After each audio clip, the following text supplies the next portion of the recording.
Hello, I'm Severin Suzuki speaking for ECHO, the Environmental Children's Organization.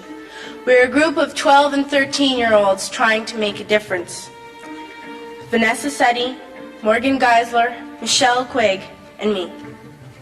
We've raised all the money to come here ourselves, to come 5,000 miles to tell you adults you must change your ways. Coming up here today, I have no hidden agenda. I am fighting for my future. Losing my future is not like losing an election or a few points on the stock market. I am here to speak for all generations to come. I am here to speak on behalf of the starving children around the world whose cries go unheard. I am here to speak for the countless animals dying across this planet because they have nowhere left to go. I am afraid to go out in the sun now because of the holes in our ozone. I am afraid to breathe the air because I don't know what chemicals are in it. I used to go fishing in Vancouver, my home, with my dad, until just a few years ago we found the fish full of cancers. And now we hear of animals and plants going extinct, every day vanishing forever.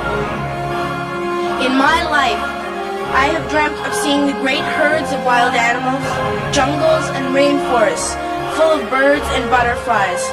But now I wonder if they will even exist for my children to see. Did you have to worry of these things when you were my age? All this is happening before our eyes, and yet we act as if we have all the time we want and all the solutions. I'm only a child and I don't have all the solutions.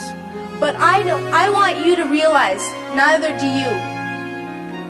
You don't know how to fix the holes in our ozone layer. You don't know how to bring the salmon back up in a dead stream. You don't know how to bring back an animal now extinct. And you can't bring back the forests that once grew where there is now a desert. If you don't know how to fix it, please stop breaking it. Here, you may be delegates of your government, business people, organizers, reporters, or politicians, but really, your mothers and fathers, sisters and brothers, aunts and uncles, and all of you are someone's child. I'm only a child, yet I know we are all part of a family, 5 billion strong, in fact 30 million species strong, and borders and governments will never change that. I'm only a child, yet I know we are all in this together and should act as one single world towards one single goal. In my anger, I am not blind, and in my fear, I am not afraid of telling the world how I feel. In my country, we make so much waste. We buy and throw away, buy and throw away, buy and throw away, and yet northern countries will not share with the needy. Even when we have more than enough, we are afraid to share. We are afraid to let go of some of our wealth. In Canada, we live the privileged life, with plenty of food, water, and shelter. We have watches, bicycles, computers, and television sets. The list could go on for 2 days. 2 days ago, here in Brazil, we were shocked when we spent time with some children living on the streets. This is what one child told us. I wish I was rich. And if I were, I would give all the street children food, clothes, medicines, shelter, and love and affection.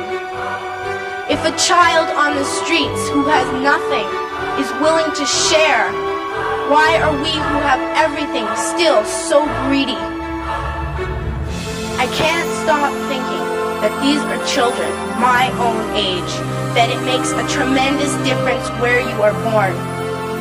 That I could be one of those children living in the favelas of Rio.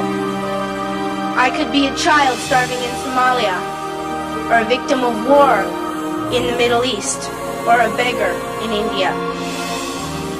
I am only a child, yet I know if all the money spent on war was spent on finding environmental answers, ending poverty, and finding treaties, what a wonderful place this earth would be. At school, even in kindergarten, you teach us how to behave in the world. You teach us to not to fight with others, to work things out, to respect others, to clean up our mess, not to hurt other creatures, to share, not be greedy. Then why do you go out and do the things you tell us not to do? Do not forget why you are attending these conferences, who you're doing this for. We are your own children. You are deciding what kind of a world we are growing up in. Parents should be able to comfort their children by saying, everything's going to be all right. It's not the end of the world, and we're doing the best we can.